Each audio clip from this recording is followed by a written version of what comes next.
분들과 한번 인사하겠습니다. 저의 동력자가 되어 주셔서 감사합니다.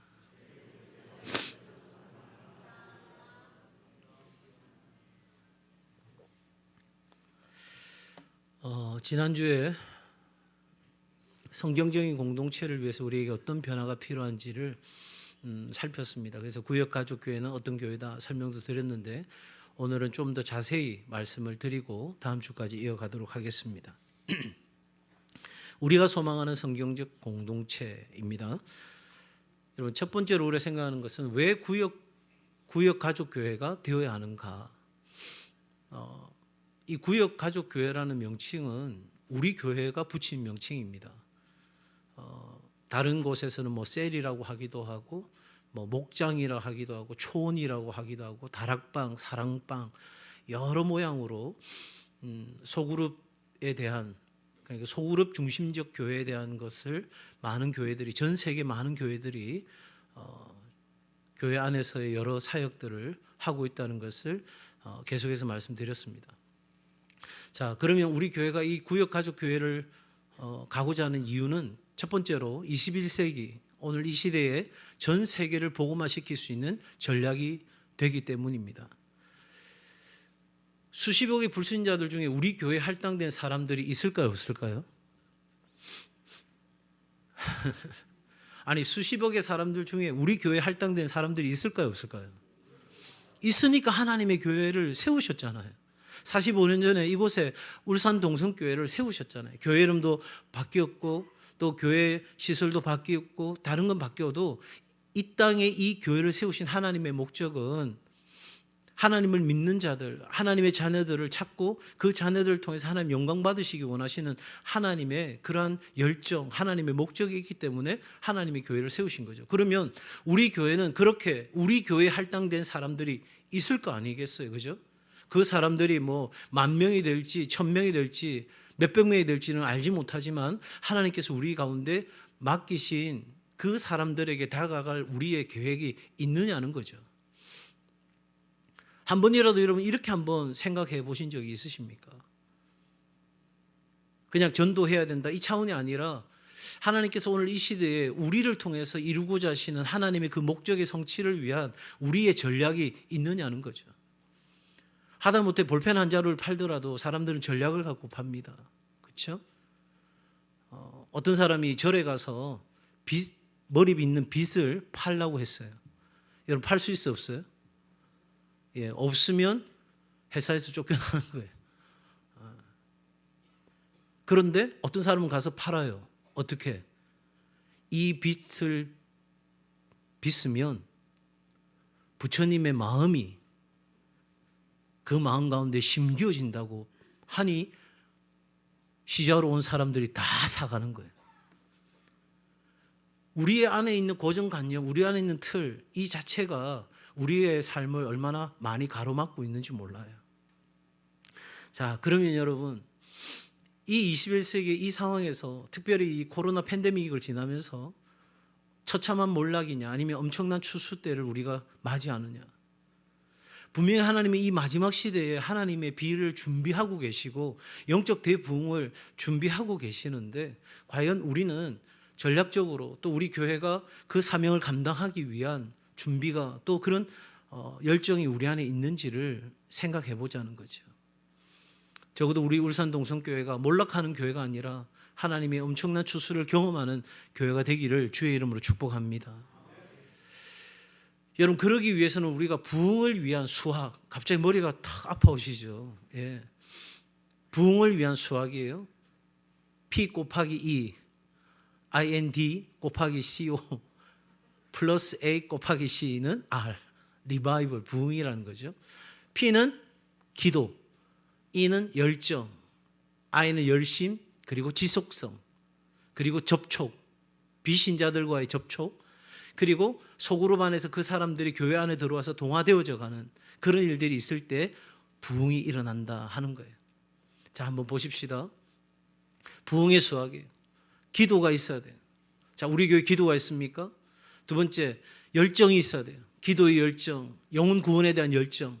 그것이 열심과 지속성으로 계속 가야 되는 거예요. 그냥 한두 번 반짝 열심히 했다가 그냥 이때 내가 좀 젊은 날에 잠깐 반짝했다가 많은 게 아니라 지속적으로 열심을 내어서 계속적으로 가야 되는 거예요. 그리고 무엇보다 중요한 것은 접촉이 이루어져야 된다. 누구와의 접촉? 복음이 필요한 사람들, 비신자들, 아직까지 하나님을 알지 못하는 그 사람들과의 지속적인 접촉이 일어나야 되고, 그리고 그 사람들이 교회 안에 들어왔을 때 소그룹을 통해서 동화되어져가는, 다시 말하면 예수 그리스도를 닮아가는 우리의 삶을 함께 공유하고 살아가는 일들이 우리 가운데 플러스가 될 때, 그때 뭐가 일어난다고요? 부흥이 일어난다는 거예요. 그러면 우리가 기도도 안 한다면 여러분 부흥을 꿈꿀 수도 없는 거예요. 기도는 하고 있는데 그 열정이 식어져 있다면, 열심히 식어져 있다면 여러분 부흥은 기대할 수 없는 거예요.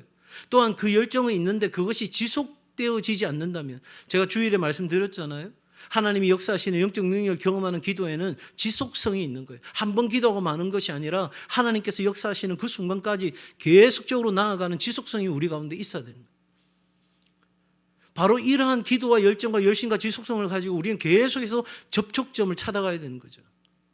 관계전도라고 하는 게 바로 그거예요. 내 삶의 오이코스, 내 주변에 있는 사람들로부터 시작해서 계속적인 접촉점이 이루어졌을 때, 그리고 그 사람들이 교회 안에 들어와서 소그룹을 통해서 하나님의 나라와 하나님의 그 사랑과 은혜를 경험하게 됐을 때 우리와 같이 예수 그리스도를 닮아가는 삶이 이루어져 갈 때 여러분 하나님의 교회는 부흥이 일어나는 거예요. 이게 공식이라는 거죠. 하나님께서 이 시대에 부흥을 주실 때도 똑같고 지금까지 부흥을 경험했던 나라와 민족과 교회들도 이 공식과 같은 일들을 보여준 거예요. 그러니 여러분, 우리 교회 소그룹이 무너졌습니까? 그럼 부흥을 기대할 수가 없는 거예요. 우리 안에 거룩성을 닮아가는, 하나님의 거룩성을 닮아가는, 동화되어가는 일들이 우리 안에 일어나지 않습니까? 그럼 부흥을 기대할 수가 없어요. 우리가 믿지 않는 사람들과의 접촉점이 계속해서 일어나지 않습니까? 그런데 무슨 부흥을 기대할 수 있겠어요? 우리는 열정도 없어요. 열심도 없어요. 그걸 지속하지도 않아요. 그렇다면 불보듯 뻔한 일이 아니겠습니까? 배가와 접촉이라는 것은요, 먼저 전도함을 있어서 직접적으로 잃어버린 영혼을 얼마나 접촉을 하느냐인 거예요. 오늘 이 시대에 노방전도가 효과가 있느냐 없느냐, 오늘 이 시대는 80% 이상 되는 사람이 관계전도를 통해서 교회를 찾아오는데 노방전도 그거 뭐 그렇게 해야 하느냐. 여러분, 적어도 우리는 할 수 있는 모든 접촉점을 찾아내는 거예요. 올해 우리 교회가 왜 음악회도 하고 여러 가지 VIP들이 올 수 있는 그런 기회들을 많이 만들었습니까? 접촉점을 만들기 위해서인 거예요. 뭔가 초대할 거리가 있어야 되잖아요. 그래서 그분들이 좀 올 수 있도록 이런 좋은 음악회가 있습니다. 함께 하시죠. 이번에 이런 좋은 분이 오셔서 말씀 전하십니다. 함께 하시죠. 이번에 이런 행사가 있습니다. 한번 오셔서 같이 함께 나눴으면 좋겠습니다. 계속 우리는 접촉점을 찾아서 그러한 추수에 대한 기대를 가지고 나아가는 거예요.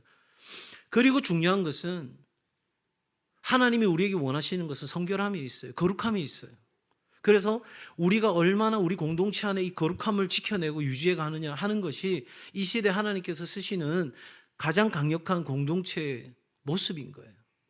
우리가 얼마나 돈이 많느냐, 얼마나 많은 사람이 모이느냐, 우리 건물이 얼마나 훌륭하느냐, 이게 중요한 것이 아니라 저와 여러분 우리 모두가, 우리 공동체가, 그게 구역 가족 교회가 되든 아니면 남성교회 예전도회가 되든 그것이 우리 전체 대그룹이 되든 우리 교회가 하나님 앞에 얼마나 거룩하고 성결하게 나아가고 있느냐가 오늘 이 시대에 하나님의 역사를 경험하는 교회가 되느냐 되지 않느냐의 가장 중요한 시작점이 된다는 거죠.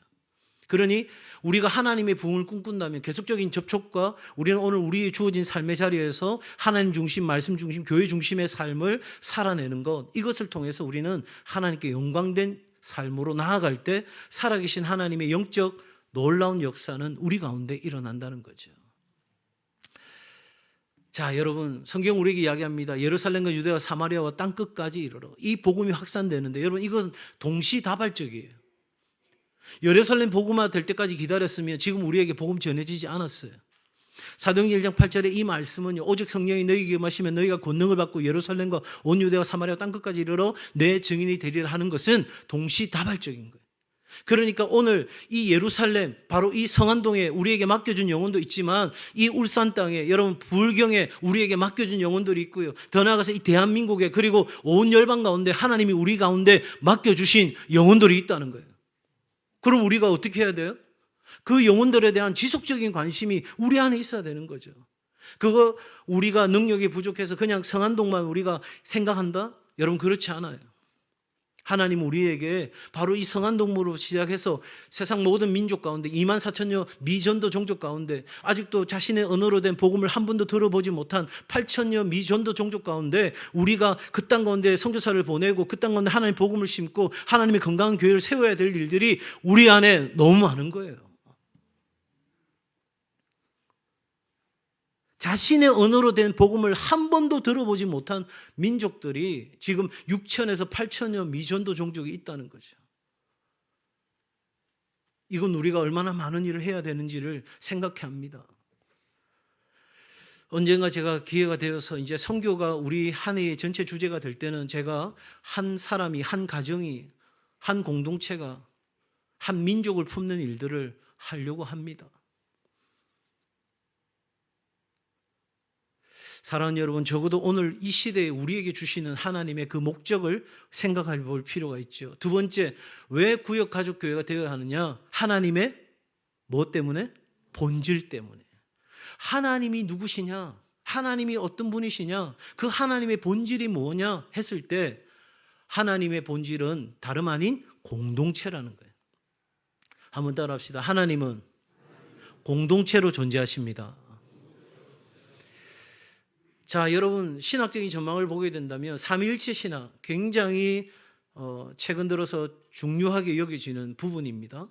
그런데 이 삼위일체, 성부, 성자, 성령, 이 삼위일체 되신 한 분 하나님을 믿는 거잖아요. 우리는 이 하나님은 공동체로 존재하신다는 거예요. 그러니까 이 삼위일체가 존재하는 방식은 우리의 공동체를 말해주는 또 다른 길인 거예요. 왜 우리가 공동체를 이루어야 됩니까? 왜 우리가 그렇게 친밀하게 함께 해야 됩니까? 여러분, 이 삼위일체 성부, 성자, 성령 하나님은 상호 침투하시는 하나님입니다.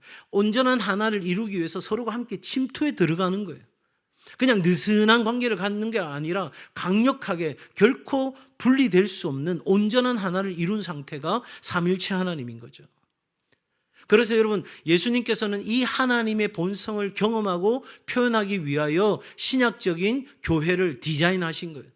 핏값을 주고 예수 그리스도의 교회를 세우셨는데 그건 바로 이 삼위일체 하나님의 공동체성을 보여주는, 그것을 위해서 예수님께서 핏값으로 교회를 사셨다는 거예요. 그러니 여러분, 우리가 오늘 신앙생활하면서 이 울산 동성교회가 예수 그리스도가 보여주는 이 공동체성을 보여주지 않는다면 죄송하지만 참된 교회일 수는 없는 거죠. 왜? 하나님께서 이 땅 가운데 교회를 세우신 목적이 바로 그 삼위일체 하나님이 존재하시는 방식으로 우리가 존재하도록 교회를 만드셨는데 그 교회가 만약에 그 목적성을 잃어버린다면 지금 잘못 가고 있는 거죠. 자, 여러분, 이 성부, 성자, 성령 하나님은 우리 삶에 관계되어 있는 상황 속에서 크게 세 가지 영역에서 드러나는 거죠. 가정에서, 개인과 가정에서, 그리고 우리 구역 가족교회라고 하는 소그룹에서, 그리고 대그룹이라고 하는 우리 울산 동성교회 전체 속에서 이 삼위일체는 공동체로 존재한다는 것을 실제적으로 보여주고 있습니다. 이것이 먼저 하나님의 본질이라면 두 번째 우리가 생각할 것이 있는데 같이 한번 읽을까요? 하나님은 시작.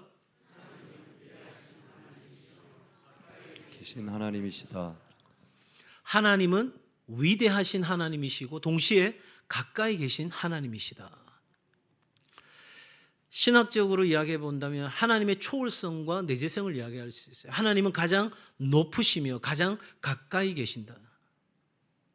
하나님은 전지전능하신 분이세요. 무소부지하신 분이세요. 그러니 우리하고는 전혀 비교되지 않는 초월한 존재예요. 그런데 그 하나님이 우리 가운데 임마누엘로 오셨어요. 우리와 함께 계시는 하나님으로 우리 가운데 오셨어요.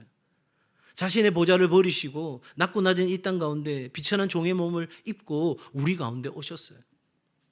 이게 하나님의 본질인 거죠. 자, 보세요. 하나님의 초월적인 얼굴이 있습니다. 그런데 나에게 당신의 얼굴을 보여달라고 이야기할 때 하나님은 그 얼굴로 우리 가운데 나타나셨어요. 하나님은 우리 가운데 자신을 숨기시는 분이 아니고 자신을 우리 가운데 계시하시는 분이세요. 그래서 이 시내산에서 하나님의 초월성이 드러납니다. 그리고 이 회막에서 하나님의 임재가 떡반죽 그릇에까지 임재하시는 그 하나님의 강력한 임재를 이스라엘 백성들은 경험하게 되는 거죠. 그러니 여러분, 우리의 신앙생활에 있어서 교회 공동체에서 중요한 것은 바로 이 하나님의 초월성과 하나님의 내재성을 함께 경험하는 거예요. 아, 정말 하나님은 위대하시구나. 그래서 나는 하나님을 경외해야 되는 거구나. 하나님을 건강한 경외함으로 하나님 앞에 그렇게 예배하고 나아가야 되겠구나. 그 사실을 깨달을 뿐만 아니라 오늘 내 삶의 자리에서 하나님이 역사하시고 나와 함께 하신다는 걸 깨닫고 오늘 내가 그리스도와 함께 동행하는 삶을 살아가는 이 초월성과 내재성이 내 안에서 드러나는 삶. 그것이 어떻게 드러납니까? 교회 공동체 안에서는 대그룹, 우리 울산 동성교회라고 하는 대그룹이 함께 드리는 예배, 그리고 소그룹, 구역에서 함께 모여서 나누는 이 모든 것을 통해서 하나님의 초월성과 하나님의 내재성이 드러난다 하는 거죠. 바로 이렇게 말이죠. 그러니까 우리는 계속적으로 위대하신 하나님께 집중하는 우리의 예배가 살아 숨쉬어야 되는 거예요. 우리 교회 주보 제일 천면에 뭐가 있어요? 주보 제일 천면에 뭐가 있어요? 무슨 순서가 있어요 지금? 무슨 순서가 있어요? 예배가 있어요. 교회 건물이 있지 않아요. 어떤 사람이 있지 않아요. 뭐가 있어요? 예배가 있어요. 건물도 중요하고 사람도 중요하고 다 중요한데 정말 하나님의 교회가 가장 중요한 게 뭐예요? 예배예요. 그래서 주보 천면부터 예배로 제가 순서를 주보 천면에 넣은 거예요. 성도들에게 뭘 말하고 싶었어요? 우리는 하나님 앞에 예배하는 존재입니다. 우리 교회가 존재하는 이유는 하나님을 예배하기 위해서입니다. 우리가 오늘 어떤 삶의 상황 가운데서도 하나님 앞에 먼저 해야 될 것은 예배입니다. 그리고 그 다음 페이지를 넘기시면 가장 많은 면을 할애한 게 뭡니까? 바로 구역에 대한, 구역 가족에 대한 내용이에요. 구역 가족 모임 나눔지, 그리고 구역 가족의 모임 현황, 이것들이 그 페이지에 가장 많이 기록되어 있어요. 그건 왜 그렇습니까? 우리에게 그 하나님의 내재성을 경험하는 이 구역 가족 교회가 얼마나 중요한지를 말하고 싶기 때문입니다. 주보 그냥 만든 게 아니에요. 목회적 비전과 철학을 담아서 이 주보 하나하나를 디자인했고 만들었어요. 사랑하는 여러분, 이 하나님의 초월성을 우리의 대그룹에서 그리고 내재성을 소그룹에서 경험하는 것은 항상 우리에게 균형 잡혀 있어야 된다는 것을 먼저 염두에 두셨으면 좋겠습니다. 자, 방금 말씀드린 것처럼 왜 우리가 구역 가족 교회가 됩니까? 하나님의 본질, 하나님은 삼위일체로 공동체로 존재하신 분이기에 또 하나님은 초월하시고 내재하시는 분이시기에 우리는 구역 가족 교회가 되어야 한다고 말씀드렸어요. 세 번째는요, 교회의 기능을 뭐 하기 때문에? 통합하기 때문이다. 자, 이게 무슨 말일까? 여러분, 전통적인 교회들은 많은 좋은 것들에 의하여 조각이 나 있습니다. 이것도 해야 되고 저것도 해야 되고 굉장히 많은 것들로 조각 났어요. 뭐 아무것도 안 하는 교회는 더 말할 필요가 없는 거죠. 뭐라도 하려고 막 조각이 나 있어요. 그런데 사실은 시너지 효과를 내려고 하면 어떻게 해야 되죠? 그 조각 난 것들이 제대로 통합이 되어져야 힘을 발휘할 수 있잖아요. 그래서 전통적인 교회는 통합적인 원리가 필요하다는 사실이에요. 그래서 교회가 존재하는 목적성에 대해서 우리는 늘 언제나 생각합니다. 보편적 교회가 어떻게 존재하느냐. 적어도 이 조각나 있는 것들을 어떻게 모을 것인가 하는 것이 우리의 고민이 되겠죠. 그러면 전략적으로 생각해 본다면. 자, 대그룹을 통해서 저는 지금 대그룹과 소그룹에 대해서 계속 이야기하고 있습니다. 대그룹에서 이루어지는 것들은 뭡니까? 말씀, 또 은사들이 드러나고 기도가 있고 예배가 있고 하나님이 세우신 질서 안에서의 권위라는 것이 있습니다. 이것이 수직적인 관계에서 대그룹 속에서 강력하게 드러나는 특징들입니다. 수평적으로는요, 소그룹에서 우리의 구역 가족교회에서는 어떤 것들이 드러납니까? 바로 공동체성을 경험하는 겁니다. 야, 우리가 가족 공동체구나. 우리가 정말 그리스도 안에서 하나 된 가족 공동체구나. 그거 경험하는 거예요. 여러분, 같이 예배 드리는데 옆에 사람 알지도 못한 채로 예배 드리다 우리는 저문을 놨습니다.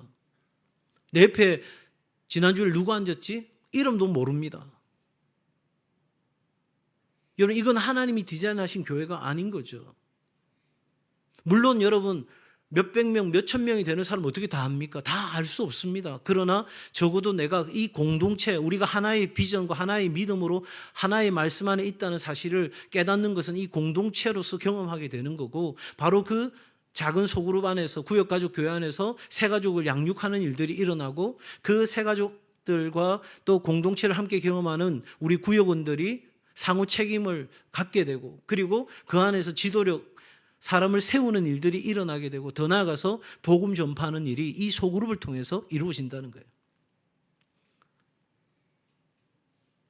적어도 여러분, 하나님의 교회가 이러한 대그룹과 소그룹에 있어서의 균형 잡혀 있는 연합과 통합이 이루어지는 단계가 우리 가운데 필요한 거죠. 우리는 우리를 유혹하는 것들과 끊임없이 싸워야 됩니다. 우리는 강력한 하늘 나는 독수리처럼 날아오르는 비상하는 교회가 되어야 할 텐데, 여러분, 대그룹 날개 하나만 가지고는 답이 없는 거예요. 적어도 우리가 날아오르는, 그래서 이 세상 가운데서 강력하게 우리가 싸워 나가고, 그리고 죽어가는 영혼들을 구원하기 위해서는 양날개가 건강하게 우리 가운데 살아 있어야 되는 거죠. 한쪽 날개만 있으면 어떻게 될까요? 빙빙 돌 뿐입니다. 빙빙 돌 뿐입니다. 그래도 우리 교회 사이즈 정도 되면 누가 왔는지 누가 안 왔는지 다 압니다. 그런데 훨씬 더 큰 교회가 되어지고 사람들이 많이 모이게 되면 더 이상 우리는 누가 왔는지도 모릅니다. 그리고 내가 아는 사람들 몇 사람만 오면 다 온 거예요. 그러면 나머지 사람들은요, 우리의 관심 받게 됩니다. 그 사람이 신앙생활을 제대로 하고 있는지, 그가 하나님 안에서 성장해 가고 있는지 우리는 아무 관심도 없습니다. 왜? 그냥 우리 남성교회 사업하는데 나를 도와줄 몇 사람 있으면 그거 갖고 됐다고 생각합니다. 여전도의 구역도 마찬가지죠. 아니, 그 사람이 안 오려고 하는데 어떻게 올 수 있게 하는 거야. 우리는 여러 가지 변명과 할 수 있는 말들이 많아요. 그러니까 우리는 계속 그 자리를 맴돌게 되는, 날개 하나 가지고 빙빙 돌고 있는 현상을 나타낼 뿐인 거예요. 자, 그러면 신약의 교회, 우리가 말하는 초대교회는 균형 잡힌 교회입니다. 연합 공동체, 대그룹이죠. 소그룹 공동체, 바로 소그룹입니다. 이것이 균형 잡혀 있는, 그래서 구역 가족 교회를 한다는 것은 이 균형을 잡겠다는 겁니다. 자, 대그룹, 기울어진 교회입니다. 연합적인 모임으로 치우칩니다. 우리 그냥 같이 모여서 예배 드리고 그냥 흩어지는 겁니다. 전통적인 많은 교회들이 이 모습을 갖고 있죠. 기울어져 있습니다. 그런데 앞서 말씀드린 것처럼 이 상황에서 사람들이 모입니다. 내 아는 사람들이 그래도 나옵니다. 그리고 교회는 어떤 헌금이나 여러 상황들에서 그래도 할 수 있는 일들을 하고 있습니다. 그래서 사람들은 별반 문제의식을 느끼지 못합니다. 그런데 교회는 점점 무너져 가고 있는 거죠. 그것도 심각하리만큼요. 그리고 코로나 팬데믹 같은 어려움들이 우리 가운데 찾아오면 이런 상황에서는 완전히 속수무책, 우리는 아무것도 할 수 없는 그런 상황에 빠져버립니다. 완전 또 반대도 있습니다. 대그룹은 모이는 거 필요 없어. 그냥 우리끼리 교회 필요 없어. 그냥 교회 가봤자 뭐 여러 가지 마음에 안 드는 것들 많으니 우리끼리 가정교회에서 모여서 그냥 그렇게 예배 드리면 되는 거야. 여러분, 이것도 굉장한 문제를 갖습니다. 왜? 앞서 말씀드린 것처럼 이 대그룹 가운데 나타나는 하나님의 영적 질서와 그 안에서 경험되어 줄 수 있는 하나님의 강력한 임재와 이러한 것들을 온전히 다 경험할 수가 없게 되는 거죠. 그러므로 여러분, 우리 교회가 가고자 하는 방향은 뭐냐면 균형 잡힌 교회입니다. 신약의 교회, 예수님께서 세우신 그 교회로 우리는 나아가기 위한 바로 이 대그룹과 소그룹이 균형 잡혀 있는 하나님의 영적 임재가 있는 예배, 그리고 우리가 공동체에서 상호 책임자로서 하나님의 깊은 사랑을 나누는 가족 같은 공동체가 아니라 하나의 가족인 공동체를 이루어가는, 오늘 이 시대를 거슬러 올라가는, 사람들은 요즘 세상에 누가 불편한 거 원합니까? 원하지 않습니다. 느슨한 인간관계를 갖기 원하는 거예요. 사람들은 대부분 다요. 근데 우리는 이 모임을 피하는 자들의 어떤 습관과 같지 아니하고 이 마지막 시대의 영적인 강력한 도전 앞에서 우리는 이 균형 잡혀 있는 공동체로 나아가고자 하는 거예요. 그건 이 시간에 함께 하고 있는 우리 청소년들에게도, 우리 청년들에게도, 우리 어르신들에게도, 우리 장년이나 또 우리 어린아이에게도 동일하게 요구되는 우리 교회가 존재하는 방식이 되어야 한다 하는 것이죠. 자, 그러면 구역가족교회와 소그룹이 있는 교회의 차이점이 뭐냐? 핵심적으로 말하면 두 가지, 기초 단위의 DNA와 기초 단위의 조직이 다르다는 거예요. 조금 더 쉽게 설명을 한번 드려보겠습니다. 소그룹을 가지고 있는 교회는 다중그룹 체계를 갖고 있다. 다중그룹 체계. 그냥 머릿속에 한번 염두에 두시면 좋겠어요. 그래서 그리스도인의 기초 공동체대 전형적인 소그룹, 이 파란색은 바로 일반적인 교회를 이야기하고 그리스도인의 기초 공동체는 우리가 가고자 하는 구역 가족 공동체를 말합니다. 그래서 소그룹을 가지고 있는 교회는 다중그룹 체계를 가지고 있는 반면에 우리가 가고자 하는 구역 가족 교회는 기본적인 단일 그룹 체계를 가지고 있다는 거예요. 다중그룹, 단일 그룹. 이게 과연 무슨 말인가? 자, 구역가족교회는 가장 중요한 그룹이 바로 그 구역가족교회라는 거예요. 그래서 성경적 공동체의 모든 성도는 그리스도인의 기초 공동체인 구역가족교회에 속해 있다는 거예요.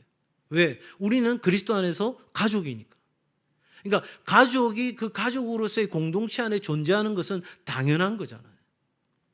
그런데 사단은 오늘 이 시대에 그런 가족 공동체가, 교회 안에서의 가족 공동체가 와해되도록 공격하는 거예요. 여러 이유가 있죠. 직장 생활도 해야 되고 또 여러 가지 어려운 형편도 있고, 그러면서 우리 상황 가운데서 분주함과 그리고 계속되는 여러 가지 어떤 삶의 도전들 앞에서 우리는 무력하게 넘어집니다. 여러분, 그리스도인의 기초 공동체가 세워지고, 그래서 구역가족교회가 세워지고, 우리 성도들이 그 구역가족교회 안에 들어가서 함께 가족으로서의 경험을 하는 것들이 우리에게 필요한데 그렇게 못하는 상황들이 생긴다는 거죠.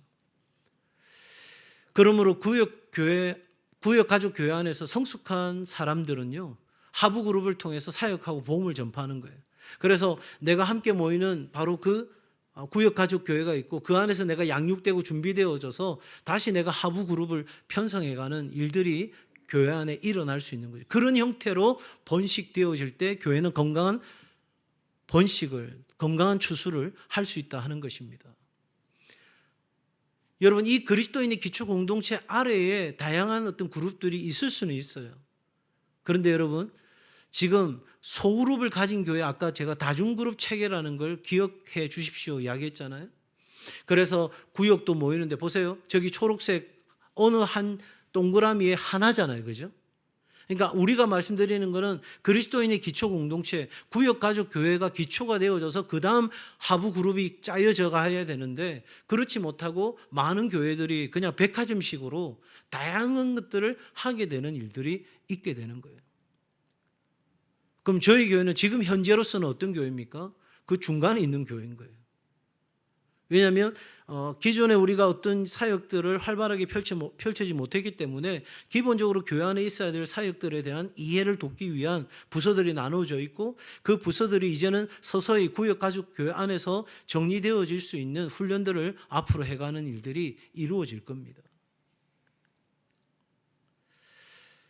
자, 구역가족교회가 통합체계를 이루는데 한번 보십시오. 지금까지 앞서 방금 말씀드린 것처럼 전통적인 교회는 굉장히 다양한 그룹들이 있구나. 그래서 어떤 현재 미국에 있는 교회들 가운데는 취미 활동이 굉장히 중요한 소그룹이 되어서 움직이는 교회, 그래서 성장하는 교회들 있습니다. 또 어떤 교회, 한국 안에 있는 교회인데 여러분, 다양한 취미 활동을 하는 그룹, 또 구역으로 모이는 그룹, 제자훈련 그룹, 굉장히 여러 그룹들이 있어가지고 자기가 원하는 대로 그냥 가 있는, 그러니까 어떻게 됩니까? 함께 연대할 수 있는, 통합할 수 있는 뭔가 체계가 갖추어지지 않은 거죠. 그럼 우리 교회가 가고자 하는 이 구역가족교회는요, 통합 체계를 갖습니다. 자, 공동체를 중심으로 우리는 훈련합니다. 그 구역가족교회 안에서 훈련이 이루어지는 거예요. 영적 훈련이 이루어지는 거예요. 그래서 목자로 세워진 사람들이 예비 목자를 양육하고 훈련하는 일들을 함께 합니다. 여러분, 그건 그냥 그분들에게 맡겨진 게 아니라 교회가 그 일들을 함께 감당하고, 특히 목회자가 그 일을 하도록 부르심을 받은 거예요. 그리고 이 공동체 안에서 상호 책임이라고 하는, 서로 함께 상호 책임자가 되어서 서로 돌보고 서로 환대하고 서로 함께 연대하는 일들이 일어나는 거예요. 그 안에서 지도력이 발휘되어집니다. 은사가 발휘되어지고 서로를 세우는 일들이 일어나게 됩니다. 그래서 결과적으로 뭐가 전파된다고요? 복음이 전파되는 일이 일어나고 공동체는 그 공동체로서의 역할을 감당하게 되는 바로 이 구역가족교회 통합체계가 세워지는 거예요. 그러니까 우리 교회가 지금 가고자 하는 이 구역가족 공동체 5가지를 이야기하라면 바로 하나의 공동체를 이루겠다는 거고요. 그 안에서 우리는 함께 훈련되어지고 지도력이 발휘되어지고 상호 책임을 지고 복음 전파하는 그런 소그룹을 우리가 세워가겠다는 것, 이것이 우리가 가고자 하는 구역가족교회다 하는 겁니다. 4번째, 왜 구역가족교회가 되어야 하는가? 거룩함과 추수를 위한 교회이기 때문이다. 앞서도 말씀을 잠깐 드렸는데 다시 한번 정리를 해보십시다. 거룩함과 추수를 위하여 디자인되었다. 뭐가요? 구역가족교회가. 자, 내가 대그룹에 앉아서 예배 드리고 있어요. 내 생각, 내가 살아가는 사고방식, 내가 살아가고 있는 삶의 태도, 그게 성경적인지 아닌지 알 수 있어요, 없어요? 자기 말고요. 옆 사람이요. 몰라요.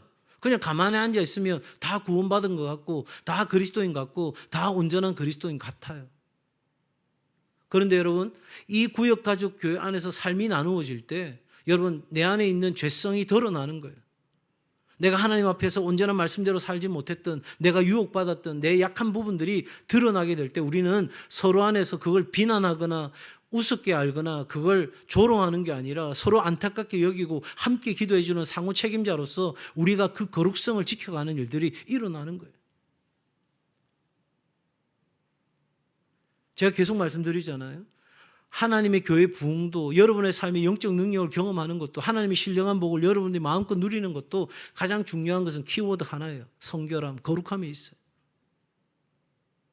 그리고 이 구역가족교회는 추수를 위해서 디자인되었다 하는 것입니다. 그 역사적인 모델을 어디서 찾느냐 하면 감리교회 창시자 요한 웨슬레로부터 그 역사적 모델을 찾을 수가 있습니다. 웨슬레는 방법에 대해서 이야기합니다. 여러분, 새술은 새술은 새 가죽 부대에 넣어야 되는 거죠. 여러분, 새술을 흔 부대에 넣었다가는 터져버립니다. 그러니까 오늘 이 시대는 이 시대에 맞는 어떤 복음 전략이 우리 가운데 요구되는 거죠. 그래서 요한 웨슬레는 이렇게 외쳤습니다. 성서적인 거룩함을 온 땅에 펼치라. 앞서도 말씀드린 것처럼 이 요한 웨슬레는 함께 모일 때에 우리 성도들이 가장 중요하게 생각해야 될 것이 바로 정결함과 거룩함에 있다라고 강조했습니다. 웨슬레의 그 감리교의 시작이 되었는데 그 운동이 그렇게 성공적이었던 이유가 도대체 뭘까?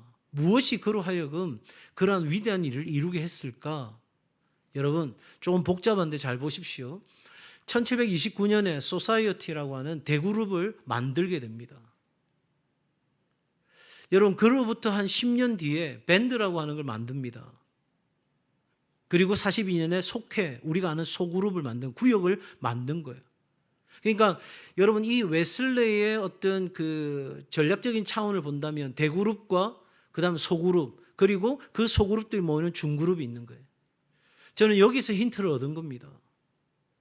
많은 교회들이 셀 교회를 이야기하면서 어떤 상황이 벌어졌냐면 남성교회, 여전교회가 다 와해될 수밖에 없는 구조를 만들었어요. 심지어는 당회가 필요 없는 상황까지 이르게 된 거예요. 왜? 여러분, 담임 목회자로부터 12명의 제자가 세워지면 그 12명의 제자를 통해서 그 교회의 어떤 정책들이 다 결정되니까 여러분, 그 담임 목사님과 장로님들이 그런 어떤 영적인 멘토와 제자로서의 관계성을 세우지 않으면 여러분, 이건 될 수가 없는 거죠. 그래서 많은 교회들이 포기해버렸습니다. 또 많은 교회는 그렇게 하다가 교회가 큰 어려움을 겪기도 했습니다. 그리고 어떤 교회들은 과감하게 그러한 것들을 다 내려놓고 전적으로 그 시스템을 다 도입해서 성공적으로 이끌어간 교회도 있습니다. 저는 그런데 그러한 시스템을 만들고자 하는 것이 아니라고 누차 말씀드리고 있어요. 그렇게 시스템을 만들려고 하면 많은 시간을 들여서 여러분 함께 우리 훈련받고 준비되어져서 그런 시스템으로 가야 해요. 교회 전체가 그렇게. 그런데 우리는 우리가 할 수 있는 털그리 안에서, 우리가 할 수 있는 그 구조 안에서 만들어가는데, 저한테는 굉장히 중요한 인사이트를 준 게 바로 요한 웨슬레의 이 연동되어져 있는, 연결되어져 있는 그룹책인 거예요. 그러니까 우리는 소그룹으로 구역가족교회로 모입니다. 그 구역가족교회가 교구와 그리고 남성교회, 여전교회로 중그룹으로 모일 수 있는 우리의 어떤 조직들이 있습니다. 그걸 충분히 10분 활용하고요. 전체 우리 대그룹이 모일 수 있는 그 영적 임재가 있는 예배가 우리 가운데 살아나고 되어진다면 여러분, 우리 교회는 굉장히 역동적인 교회가 될 것이고, 그리고 우리 교회 모델이 많은 전통적인 교회들이, 크든 적든 많은 교회들이 새로운 전략을 가져갈 수 있는 굉장히 중요한 하나의 도전들을 줄 수 있는 시작점이 된다고 저는 생각합니다. 물론 그렇다고 다른 교회, 우리 교회 자랑하려고 어떤 우리 교회의 변화를 추구하고 있는 것이 아닙니다. 우리는 성경적인 공동체, 건강한 공동체를 세워가기 위한 우리의 몸부림입니다. 자, 이 웨슬레의 속회가 어떻게 탄생되어졌는가? 이 속회라는 한자 뜻을 보게 되면 어딘가에 붙어있다, 이런 말이거든요. 예수 그리스도에게 붙어있는 것을 위해 만들어졌어요. 선장 포이와가 동전 모으기를 제안합니다. 그 이유는 새 해당의 빚을 갚기 위해 속회가 결성된 것입니다. 여러분, 굉장히 작은 그룹들이 모여서 그것을 위해서 함께 노력하는 일들, 여러분 요한 웨슬레의 그 속회에 모여서 나누는 내용들을 보면 제일 첫 번째가 이번 한 주간에 죄를 지은 것은 없습니까? 이번 한 주간 유혹에 넘어간 것은 없습니까? 이번 한 주간 하나님의 거룩 앞에 부끄러운 것은 없습니까? 이번 한 주간 하나님 앞에서 부족했던 삶은 무엇입니까? 함께 나누는 그러한 거룩함을 향한 계속적인 질문들이 그 속회 안에 일어나는 거예요.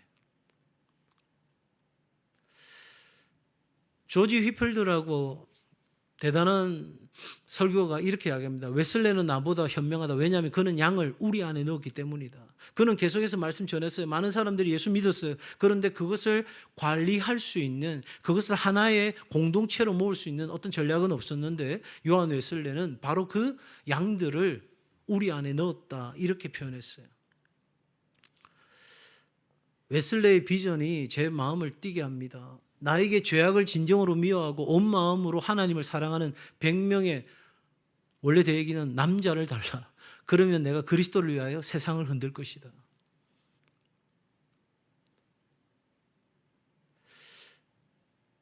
여러분, 정말 오늘 이 시대에 하나님의 나라, 그 복음을 위해서 살고자 하는 사람, 복음을 내 생명 걸만한 것으로 만난 사람, 내 살아가는 삶의 가치가 하나님 나라를 위해서 있다는 걸 기억하고 그 삶을 향해서 내 전 삶을 던질 수 있는 사람, 만약에 그런 사람들이 우리 교회에 있다면, 그리고 그 사람들이 하나 둘씩 많아진다면, 여러분, 저는 확신합니다.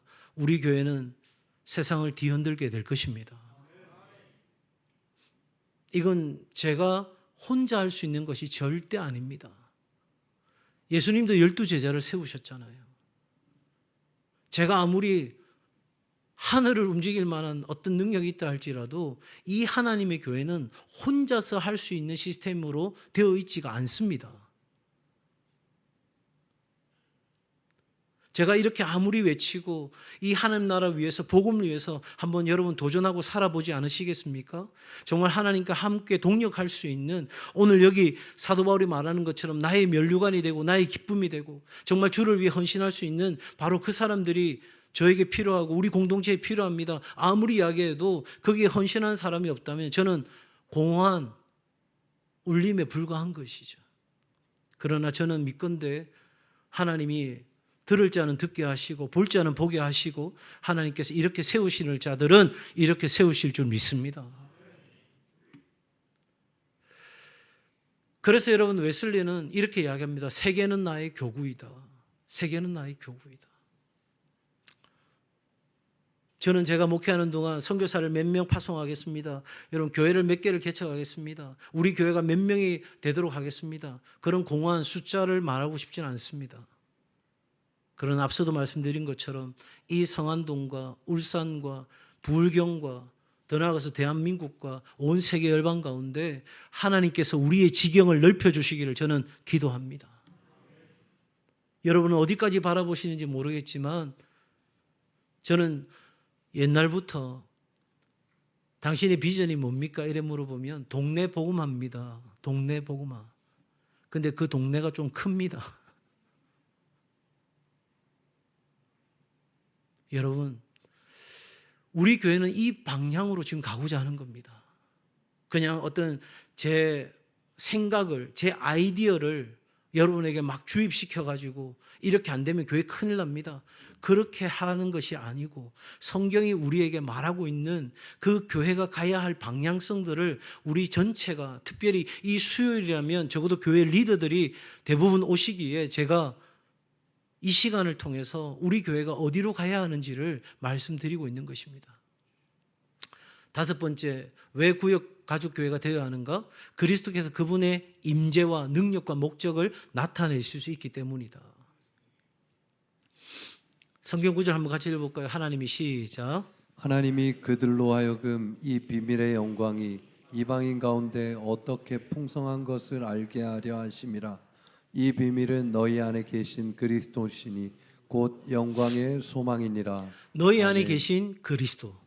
그러니까 우리가 공동체로 존재할 때 하나님은 우리 안에 함께 하신다는 거죠. 그리고 두세 사람이 내 이름을 모인 곳에 나도 그들 중에 있다고 말씀하셨어요. 자, 그러니까 이 구역 가족교회 중심에는 누가 있어요? 예수 그리스도. 우리 대그룹으로 모이는 울산 공동체의 중심에는 누가 계세요? 예수 그리스도. 그리고 모든 성도의 삶의 중심에는 누가 계세요? 예수 그리스도. 여러분, 이거예요. 우리가 지금 추구하고 있는 것은요, 그냥 우리끼리 인간적인 교제, 신교를 나누는 그런 그룹을 만들고 싶은 게 아니에요. 여러분의 삶의 중심이 예수 그리스도이십니까? 오케이. 우리 구역 가족교회, 우리 구역이 중심이 사람이 아니고 어떤 구역장이나 어떤 특정한 누군가가 아니고, 여러분 정말 예수 그리스도가 우리 구역의 중심이십니까? 우리가 구역으로 모일 때마다 예수 그리스도의 그 DNA가 우리 가운데 나누어지고 드러나고 나타내는 역사가 우리 가운데 일어나고 있습니까? 정말 예수 그리스도의 DNA가 내 안에 연결되어져서 나로 하여금 그리스도를 닮아가는 일들이 우리 구역 가족 교회 안에서 일어나고 있습니까? 우리가 대그룹으로 모였는데 이 대그룹의 울산 동성교회 그 중심에 예수 그리스도 그 DNA가 계속 살아 역사하고 있습니까? 바로 이런 질문이 우리 가운데 필요한 거죠. 성부, 성자, 성령 하나님이 삼일체로 역사하실 때 우리는 하나님의 영적 임재를 경험합니다. 하나님이 여기 임하시는, 제가 언젠가도 여러분 말씀드렸지만 제가 꿈꾸는 예배가 있어요.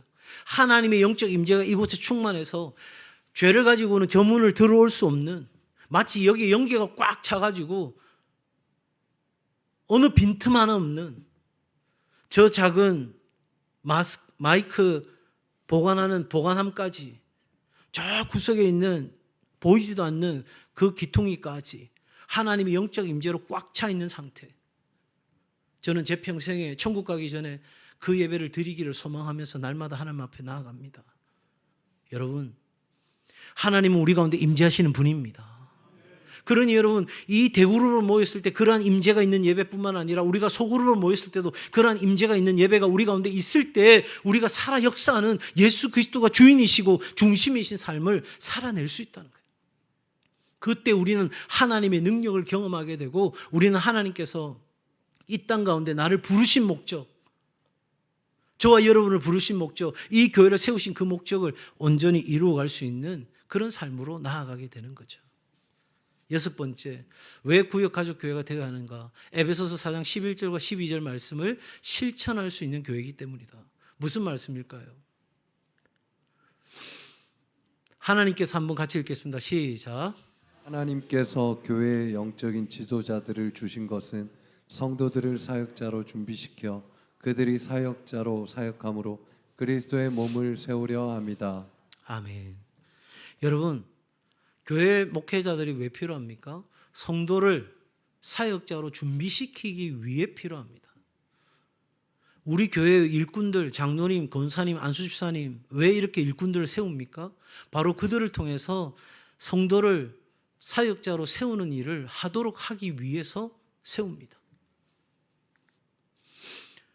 여러분, 이 에베소서 4장 12절 말씀, 이는 성도를 뭐하게 하며? 온전케 하며 봉사 일을 하게 하며 그리스도의 몸을 세우려 하려 함이라. 그러니까 바로 이 에베소서 4장 11절과 12절의 이 말씀을 이루기 위해서 우리는 구역 가족 교회로 간다는 거예요. 온전케 한다는 말은요, 완성하다, 수행하다, 이루다, 끝내다, 완전케 하다, 이런 의미를 갖고 있어요. 그러니까 여러분, 느슨한 관계 안에서 그냥 교회 오면 오는갑다, 가면 가는갑다, 이게 아니고 정말 하나의 가족을 이루어서 서로가 함께 온전하게 세워가는 일을 위해서 우리는 남다른 관심과 남다른 열정과 남다른 수고와 헌신을 통해서 이 일들을 하고자 하는 거예요. 그러니까 교회는 뭐가 필요합니까? 성도를 온전케 할 수 있는 시스템이 필요한 거예요. 그냥 되는 일이 아니거든요. 세월 지나면 그냥 성숙하고 온전한 성도가 되느냐? 아닙니다, 여러분. 제가 말씀드리잖아요. 그리스도인의 미성숙은 재앙입니다. 왜요? 여러분, 일반 하나님을 모르는 사람들은 그냥 자기 삶이나 자기 가정이나 주위의 사람들에게 고통을 줄 뿐이지만, 여러분, 그리스도인의 미성숙은 교회를 정말 하나님의 뜻이 아닌 자신의 생각으로 어렵게 만들 수 있어요. 그런데 교회는 어떤 곳입니까? 하나님께서 하나님의 본질을 닮은 이 땅 가운데서 희망으로 교회를 주셨는데, 그 교회가 한 사람의 그리스도인의 미성숙으로 말미암아 어려움을 겪는다? 정말 재앙인 거죠. 그러므로 교회는 영적으로 미숙한 자를 성숙한 자로 온전케 할 수 있는 시스템이 필요합니다. 영적인 갓난아이가 영적인 어린아이가 되고, 어린아이가 영적인 청년으로, 영적인 청년이 영적인 아비가 되는 그러한 일들이 우리 가운데 있어야 되는데, 그것이 바로 대그룹에서도 해야 될 일일 뿐 아니라 우리의 구역 가족 교회 안에서도 그것이 지속적으로 이루어져야 한다 하는 것입니다. 그러면 우리 교회는 그러한 시스템이 있냐? 있습니다. 아직까지 그 시스템을 작동시키지 않았을 뿐입니다. 조금씩 하고 있습니다. 홈페이지에 이미 저는 우리 교회가 가야 할 양육 체계, 다시 말하면 온전한 그리스도인을 세워가기 위한 체계에 대한 내용들을 다 도식화해서 만들어 놓았습니다. 행복전도대로부터 관계전도로 시작해서 사람들이 교회 안에 들어오게 되면 새가족 등록을 하게 되고, 그러면서 새가족반과 또 세례자 교육들을 통해서 어린 신자들이 자라가는 과정들이 있게 되고요. 그러한 것들이 지난번에 건행영풍 3초를 통해서 우리가 누구라도, 우리 교인들이라면 누구라도 새로 들어온 사람을, 새가족을 복음의 확신을 이끌 수 있는 훈련들을 우리가 5주 동안 같이 했던 겁니다. 여러분, 이 시스템이 바뀔 수도 있고 조정될 수도 있겠지만, 그 제목들이, 과목들이 바뀔 수는 있겠지만, 기본적으로 우리 교회는 향후에 이러한 양육 체계, 다시 말하면 우리가 그리스도인의 장성한 분량에 이르기까지 함께하는 훈련들을 시작하는 겁니다. 그래서 지금 작년에 주일 제자 훈련이 시작되어서 올해 상반기까지 어떤 걸 했습니까? 구약 성경의 말씀을 전체 맥락에서 이해하는 것들을 했습니다. 그리고 내년에는요, 그리스도 중심적인 성경 읽기를 통해서 온 교회가 예수 그리스도 중심적인 성경 읽기를 통해서 성경을 전체 읽어 내려가는 훈련을 하게 될 겁니다. 그 기초 위에서부터 시작해서 말씀 묵상과 기도 훈련, 그렇게 우리는 단계적으로 함께 성숙하고 성장해가는 일들이 우리 교회 가운데 있을 것입니다. 그걸 다르게 그려보면 이렇게 되어 있습니다. 목적은 뭐예요? 하나님의 영광을 위해서. 저와 여러분이, 우리 교회가 하나님의 영광을 위한 한 그리스도인으로, 한 공동체로 세워지는 것. 그래서 우리를 통해서 하나님의 나라가 확장되어지는 일을 위해서 우리는 한 걸음씩 한 걸음씩 걸어 나갈 겁니다. 아이고, 저걸 언제 다 해? 너무 고민하지 마세요. 제가 하다가 못하면 또 다른 누군가가 이어가겠죠. 과목도 바뀔 수도 있고 내용도 바뀔 수 있겠지만, 그러나 여러분, 중요한 것 한 가지는 하나님은 오늘도 우리가 온전케 되기를 바라십니다. 그것이 힘들고 어려울지라도 우리는 그 걸음을 걸어가야 할 것입니다. 왜 우리가 구역 가족 교회로 가는지에 대한 설명이 좀 이해가 되셨는지 모르겠습니다. 다음 주 마지막으로 우리 구역 가족 교회가 또 기존의 우리 구역과 어떤 점이 다른지 좀 더 구체적으로 말씀드리고, 구역 가족 교회 안에 있어야 될 5가지 시스템, 오늘도 말씀드렸는데 그 시스템을 좀 더 구체적으로 설명하고, 이 3주에 걸친 우리가 소망하는 성경적 공동체에 대한 강의를 제가 마무리하려고 합니다. 구역가족교회를 통해 성경적인 공동체를 소망합니다. 여러분, 초대교회는 첫째로 핍박을 이길 수 있었습니다. 어떠한 재앙이 찾아와도 능히 이길 수 있는 교회였습니다. 그 상황 속에서 전 세계로 교회는 뻗어나갔고요. 그리고 성도들을 사역자로 세울 수 있었고, 그것은 곧 사회를 변혁시키는 힘이 되었습니다. 하나님 앞에 영적 임재가 있는 예배를 드렸고요. 그리고 스스로 자생할 수 있는, 세워질 수 있는 그러한 힘을 가졌었습니다. 그리고 지도자를 훈련할 수 있는 그런 교회가 되었습니다. 어떻게 그런 공동체가 되었는가? 앞서도 우리가 요한 웨슬리를 통해서 보았던 것처럼 여러분, 특별한 포도주, 다시 말하면 그리스도의 임재, 성령의 임재가, 성령의 충만이 초대교회 가운데 역사했습니다. 그리고 특별한 가죽부대, 대그룹과 소그룹으로 함께하는 공동체를 경험했기에 초대교회는 이렇게 강력한 교회가 될 수 있었습니다. 어떤 가운데서요? 핍박 가운데서요. 생명을 잃는 어려운 가운데서도요. 그렇게 교회를 지켜낼 수 있었고, 교회는 급속히 부흥하는 믿는 자의 수가 더해지는 역사가 일어난 것입니다. 다시 한번 말씀드립니다. 저는 우리 교회 크게 키우려고 그냥 남들의 앞에 우리 교회 몇 명 모이고 우리 교회 재정 얼마 된다, 그거 자랑하기 위해서 교회의 변화를 시도하는 것 절대 아닙니다. 정말입니다. 교회가 건강한 교회, 정말 성도들이 이 교회 안에서 행복한 공동체, 그리고 우리가 적어도 세상 가운데 영향력 있는 사람을 살리고 세우는 교회가 되기 위해서는 이러한 변화들이 우리 가운데 필요하고, 비록 준비가 안 되었더라도 이러한 변화부터 시작해서 우리는 그 속을 채워가는 훈련들을 하게 될 것이고, 우리는 어느 날인가 그 하나님의 놀라운 역사를 함께 경험하는 공동체로 빚어가게 될 줄로 믿습니다.